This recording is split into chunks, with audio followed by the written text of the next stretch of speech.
This is The Clash, where the real world clashes with a true Christian worldview. Join former professional wrestler Chris Whaley, known as the Masked Saint, who is an author, pastor, and teacher that brings his wrestling skills into the squared circle and tackles real-life issues. Along with Jeff Dixon, best-selling author, internationally known teacher, leader, and pastor who is not afraid to tackle the tough issues of the world we live in. Together they form a tag team of wisdom in The Clash.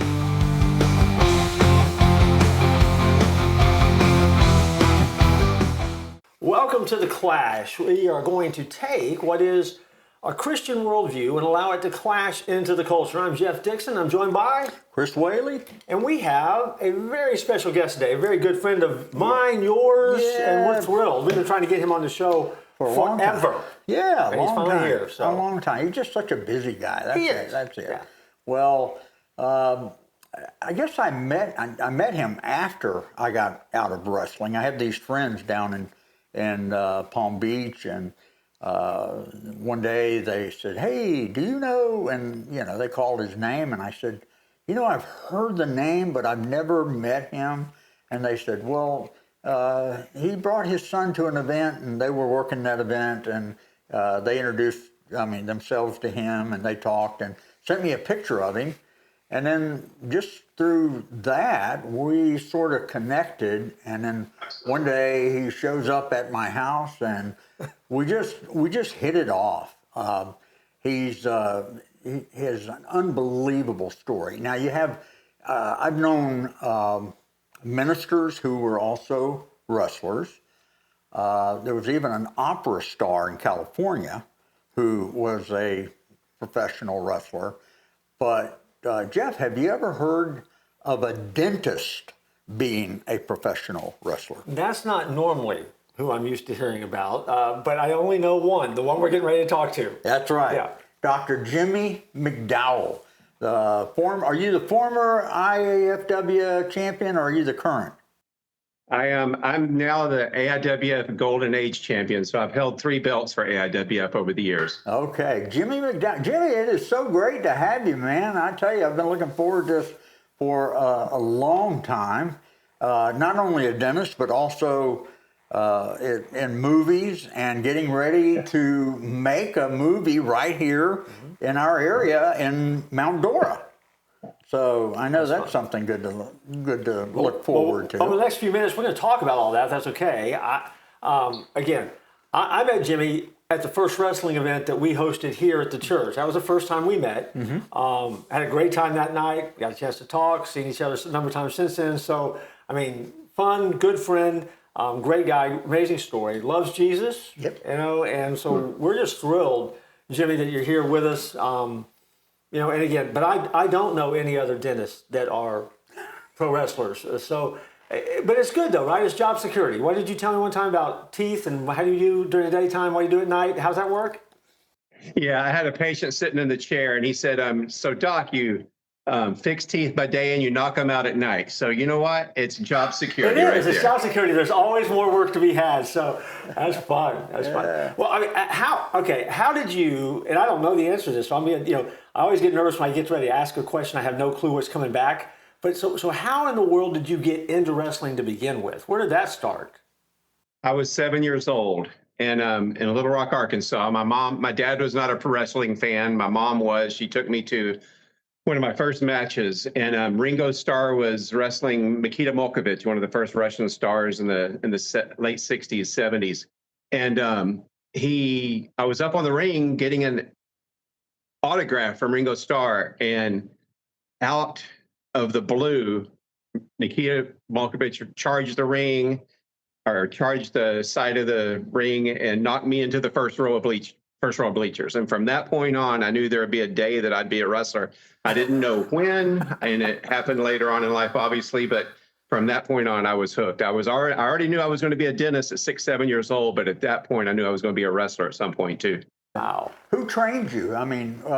When did you get into pro wrestling, and who trained you? A couple different times in my life. I was a four-year starter in college, started every game for 4 years in college as a football player, and went to the summer of my junior year out to Western Oklahoma to work in the oil field. And Danny Hodge was, big in the 70s and 80s. I think you met, obviously, one of the strongest, physically amazing, 5% body fat men you'll ever know. But some of his guys in Western Oklahoma were my first introduction to wrestling, and working in the oil fields, working out at night, lifting weights, and then spending some time in the gym. Fast forward to dental school, went to LSU dental school, and some of my first patients were professional wrestlers. They found out that I loved it, but they also knew that I'd trained a little bit. And a lot of the guys from WWE and WCW found out, and over the time, they started help training me also. Wow, that's pretty incredible. So tell us some of the folks that you've worked against.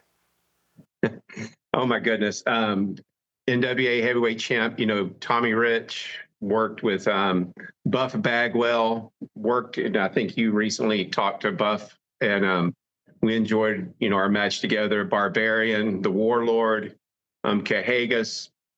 A lot of guys, and the analogy I used in a podcast 2 nights ago, Major League Baseball players that are injured go down to A ball or double A ball or triple A ball to work their, fitness back up to the major leagues.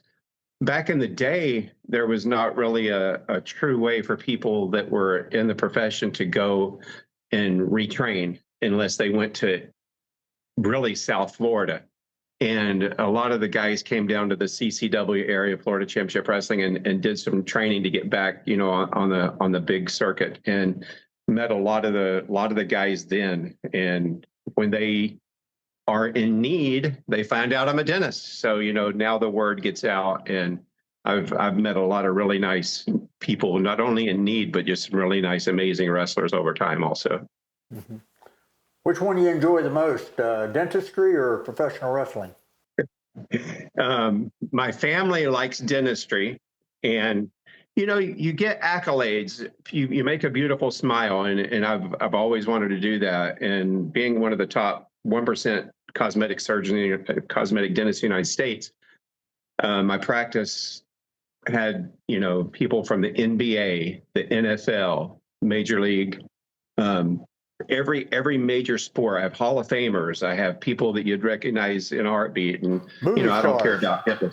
I don't care about HIPAA. We'll blow that off. Bill Parcells. Joe Namath. Chuck Daly. A lot of the guys that are standard household names. Coach Parcells comes in, and I still call him Coach, but I actually now call him 270. I call him 274. He was the 274th person put in the NFL Hall of Fame. He said, McDowell, I'm not 274. I looked it up. I'm 273. So, we always have banter back and forth. And it's just some great people in the South Florida area. I now spend a little bit more time in Orlando area doing a lot of travel dentistry. I sold my practice during COVID, private practice of 30 years. And I love going to see patients who need my services, hospitals, nursing homes, rehab facilities. They can't get up, they can't get out, and I'm there to fit a need. Right. I got to tell this story. I'm friends with Jeff Jarrett, and Jeff Jarrett works for AEW, and he had invited me over to a show in Tampa, and Dr. Jimmy was also invited over there. So we just, met up and rode over there, met over there. And Jimmy got to meet, what's her name, Baker? Brittany Baker. Yeah, Brittany Baker, who is also a dentist. So you had 2 dentists who were professional wrestlers. Yeah. But I got to tell the story. He met this guy that night who does the rings, and he's missing a bunch of teeth. His mouth looked horrible. And, Jimmy's talking to him, and I didn't really get into that. But the next AEW event that we went to was one right here in Orlando over at UCF. And Jimmy and I met over there. And here's that guy that does the ring, and he's smiling from ear to ear. And his mouth just looks great. And Jimmy said, "Did I do a good job on that?" And I said, "You did a great job." Wow. So he not only is a dentist professional, but he also got a big heart. Yeah. too. Yeah, you know the thing about it, it was one of my taglines when I had my private practice. You know, a beautiful smile is always in style, and it is. But not only that, when we're in the ring, you ask what's my favorite. I get accolades, you know, from a smile, but a pat on the back from a granny or a 5-year-old kid or a dad who wanted to be in the ring but you know never was. Those nights are less frequent now than they have been in the past. I am doing a lot of traveling now. I'm doing more international wrestling than I am locally. I'm going back to Cameroon, going to Japan, going to South and Central America, going to Colombia, back to Jamaica. One of my birthdays is coming up in March, and my family is leaning toward me slowly slowing down, if that's correct English. But the one thing I do want to do is there's a lot of places I want to travel before, and I'll take one of those paid vacations anytime they give it to me. Yeah. You worked in Africa against the champion from Africa last year? Yeah, I was the first American wrestler ever in Cameroon, and they not only invited me back, they didn't tell me. They just put out that I'm actually going back in April. So I'm taking another guy as I pass the torch. His name was the Animal. He was 6'8", 3 1/4, and it was a good match. It was a good match. Well, wait, but if you're going to go there in April, we just published that you're going to be with us in April. What? How's that going to work? No, I'm just kidding. But again, so you're talking about slowing down. I mean, what is the wear and tear like for you? Has it been like? I mean, have you been fortunate enough not to be injured a lot, or do you spend a lot of time having to take some time off and rehab injuries? What's your career been like? You know, I played college football at 228, and not very long thereafter, I bulked up to 318. I was bench pressing 495. The starting nose tackle for the Miami Dolphins was Chuck Klingbeil at the time, and I was bench pressing 20 pounds more than the starting nose guard for the Miami Dolphins, and had bulked up. In 1991, I met Vince McMahon, had dinner with him for the first time, and Georgia Animal Steel. Most people don't know George Steele was an absolute amazing man. He was a PhD English major. He was a high school teacher. And they said, you know, we were interested in, you know, some full time. And at the time we had 3-year-old twins. I just started a dental practice. I knew that really wasn't going to be part of my life. I had to bow out and do more, independent circuit. Came back later to do more. But the main thing is to be able to know what you are hurting. You know, my hands are my moneymaker. And one of my first heavyweight championships that I won was the night that I fractured my sternum, broke 4 ribs, and collapsed both lungs. And it was a three-way fatal three-way match. And they kicked me out of the ring, not knowing that I really was hurt. The guy threw a swanton and crushed my chest. Well, now it's time to go back in. And I'm thinking, I feel my chest doing this.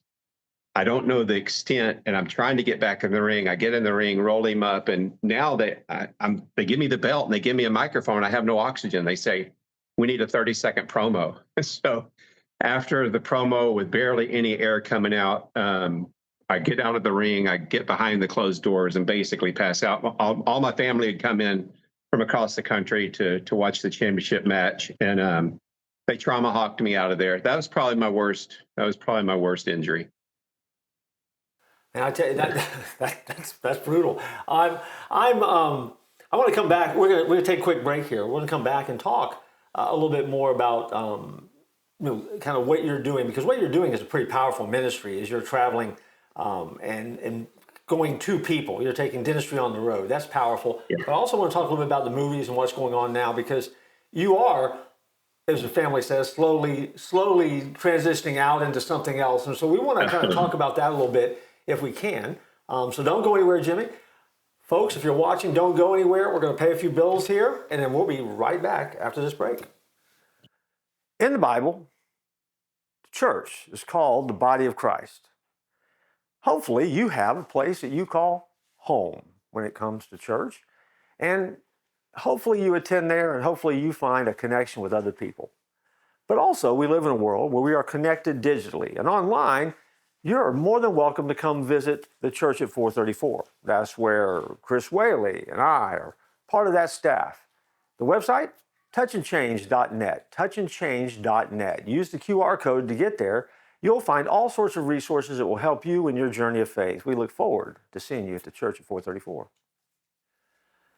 Hi, thanks for not leaving during the break because, well, I'm obviously trying to get you to buy something. I really am.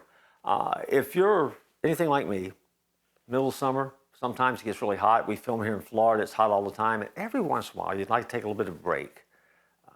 Get a little Christmas spirit going in your life. If so, I have a suggestion for you. I have written a novella based upon the characters that show up in my novels. It's called Then Christmas Happens. It's available in the exclusive paperback edition, the collectible hardback edition, or if you're lazy like I am and you want someone to read to you, you can also get this book on Audible in about an hour and 10, 15 minutes. Hear it, read it, and get a little Christmas magic happening in your life. To get it, you have to go to Amazon, look up My Name, Jeff Dixon, and then let Christmas happen in your life. Hey there, stop whatever you're doing right now. Get your phone out and go ahead and aim it right here at the screen at the QR code right in front of you. Because I know what you're thinking. You're thinking, hey, I'm having such a great time watching The Clash, but there's been some episodes that I've missed. Well, if you take a picture of that QR code and follow it to the website, you're going to discover all the episodes of The Clash that you might have missed on a channel called The Church at 434 in Motion. 434 in Motion has that and a lot of other resources, and we would love for you to catch back up on what you've missed. Every day there's brand new programming that comes out, and we want you to be a part of it. Now, hey, relax. It doesn't cost you a dime. It costs you a little bit of time, but it's well worth it because it's time well spent. Actually, it's almost like you're making money at it. So use the QR code, come find us, see the episodes of The Clash that you missed, and let's get back to the show. Hey, I'm Chris Whaley. I went from professional wrestling for 10 years, wrestling some of the biggest names in the business, 4 world champions, and I left the wrestling world to become a pastor. And I wrote a book about that transition because when I became a pastor, I found out that there were some people being abused and people being mistreated. And I ended up dealing with some people more as a professional wrestler than I did as a pastor. And I wrote a book about that transition called The Masked Saint. And it's available along with my other book, which is Harold's Heavenly Christmas. If you like Christmas stories, you're going to love this one, and one day it's going to be a movie. And then my last book is Mr. President. Has 2 lives, a comedian and the world heavyweight wrestling champion. And it is a great read. Welcome back. I'm sitting here with 2 doctors, my favorite 2 doctors right here in the house, and we're going to continue our conversation. Jimmy, as we were kind of moving out, we've been talking about wrestling. I want to kind of move the conversation over a little bit. We were talking in the break. Talk a little bit about your journey of faith. I mean, I know a little bit about it. We've talked about it a little bit before, but share with our audience your walk with Jesus just a little bit. You know, I grew up in the Midwest. I grew up in Arkansas, where really I always say the 3 F's. It's football, family, food, and then faith. You know, we always had a bonding around those. And every Sunday, there was no question where you're going to be. It was always going to be in Bible class. It was going to be in church. At 15 years old, I became a Christian at a Camp Wildwood in Arkansas. I was a little bit stubborn. I knew that I needed to be a Christian before then, but I probably by the time I was 12 or 13, I knew the answer, but I waited. Went to a Christian college in Arkansas, went to Harding University in Searcy, Arkansas, NAIA Division I school at the time. They just won the NCAA D2 championship, undefeated, 14-0 last year. They're averaging 59 points a game now, ranked in the top 5 again this year. But growing up in a Christian family, my dad was a deacon. My mom was always a Bible school teacher. My sister, we love the Lord. And having 4 daughters and a son now, it's just they're a blessing. I just came back. We had early Christmas today. I know it's November the 3rd, but all my family came in from across the country, and we had a beautiful time in prayer and eating and opening presents, and it's just a beautiful time. To be a Christian in this profession, Chris knows, is few and far between, but I think the momentum is swinging. I think as people are getting the opportunity to not have to travel 5 to 7 nights a week and do house shows all across the country, I think one of the major leagues just stopped house shows. I think you heard that, Chris. So to be able to have more time for family, to have more time for healing, like Jeff was saying earlier, we're not going to be as injured as much. But in my transition, I know that in a wrestling move, in acting, I can have a stunt double if I need it. I'm not going to get hurt. That's the best thing about it. I really enjoy the fact that I can not have to have injuries in acting. Yeah. Well, I saw something with Orange County. It was a big meeting there, and of course, Mayor Demings was there, and you got to speak before them about bringing movies to Central Florida. Is that right? And so, real quickly, tell us about the movie part of Jimmy's life and the big movie that you got coming up in Mount Dora. Yeah, several years ago, I'm walking during the Christmas season. Mount Dora is truly a hallmark town. In the back of my mind, I literally nicknamed it Mount Adorable. And over the last couple of years, I've been developing a movie. The script is written, the cast is coming out, some amazing people that you know the names of, but we want to make sure they're signed on the dotted line. But it's going to be called A Christmas in Mount Adorable. My heart is Christmas. Last night I'm doing paperwork and I have the Hallmark Channel on with Christmas. I know that my genre is I've done Christmas movies, but where I was the killer Santa. I've been astronauts. I've been all these different personas. But if I could make the rest of my life in a Christmas movie, which is sort of my intent, it's going to be something that would be very, very powerful. We can share. You think of Candace Cameron Bure. She's made her life, second part of her life, as a Hallmark Christmas person, and these people are really looking forward to hanging out with people that are diverse, and I think I fall in that category. And you and I are probably available, aren't we? I mean, to step up if you're needing some schmo. To clean the street or something like that. I mean, we come as a pair, so don't hesitate to give us a call. I mean, your people can call our people. That'd be great. Can you make snow? We'll figure that out. Yeah, we can do that. Yeah. I had dinner with him a few weeks ago, and he told me the possibility of the leading lady, and I'm not gonna give her name, but if you need someone to kiss her in the movie, I'll get my wife's permission. Oh gosh! She is gorgeous. Yeah. Your wife is an amazing lady. She's a saint beyond saint. She is.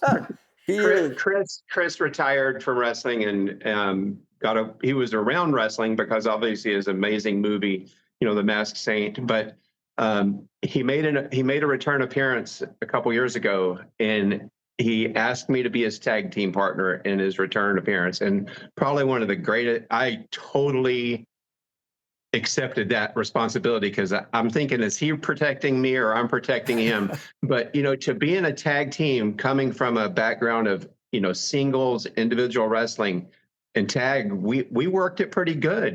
We took it home. I believe we might have even won that night. Good job. Yes, we did. Yes, we did. Oh, that was a great night. That was a lot of fun. It was. All right. Yeah. And I'm sure we can cut that. I can talk to Mark, our director, producer, and we'll cut the part out where I said I could kiss your leading lady. I don't think Bernard. Oh, you're fine. Or for me as a pastor, that really now is also job security. I have someone else to counsel with now, so I will be taking care of that. Yeah. Hey, she's been married to me almost 50 years, so she's not shocked by anything, I can tell you. Yeah. Yes, she's the unmasked saint, though. You were right. She is a saint. There's no doubt about it. I mean, she puts up with him, so we're pretty good there. Yeah. So Yeah. no doubt.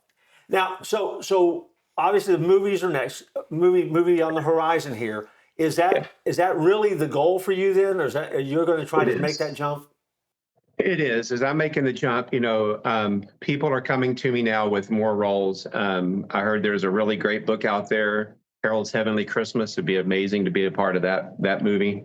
Thank you, Chris. But everybody signs package deals, and I've mentioned that many times because they don't want you just for one role. They want you for 3 or 4 or 5 movies in a row because they can just click them off. Filming most Christmas movies are in Canada. I want to film in Florida. We can bring the industry back, and it won't take much. People want to be down here. Atlanta is on the slide. Obviously, LA is always going to be LA, Hollywood, but it's not the glamour 100% that we could take part of that glory and bring it back to Florida. I'm looking. We got Tampa, you've got Daytona, Orlando, Miami.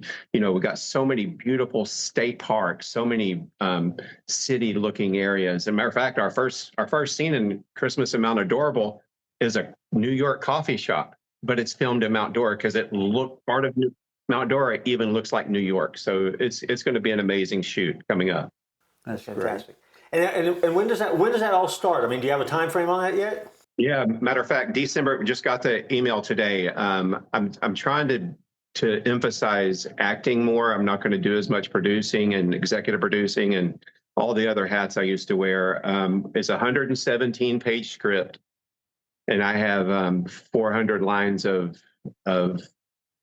script that I have to memorize, and I'm using some memory medicine. I've got to be able to deliver. And matter of fact, sorry, I take another second. I've got a new acting coach. His name's Jordan Woods Robinson, and he comes from Walking Dead, Blue Man Group, and he's working with me on I can power through things. In wrestling, you're wrestling to the top row. You're wrestling to, all these in movies, you're right here. You're at 18, 24, 16, you're so close, and every little twitch is just magnified. And that's the thing that people in wrestling are nuanced. You take a punch and you sell it. Well, that's not subtle, and they're looking for little subtle things. That my coach is amazing, and maybe one day y'all need a acting coach on your show. We'll get you on. We'll get him on for you. That's awesome. Well, I tell you what, you're the champ, man. I am thrilled to death that you've been here today, and I'm thrilled to death that we finally got an opportunity to talk. We have to do this again soon, whenever. I mean, I tell you what we need to do. We need to get you back on after the film is done. You got it in the can.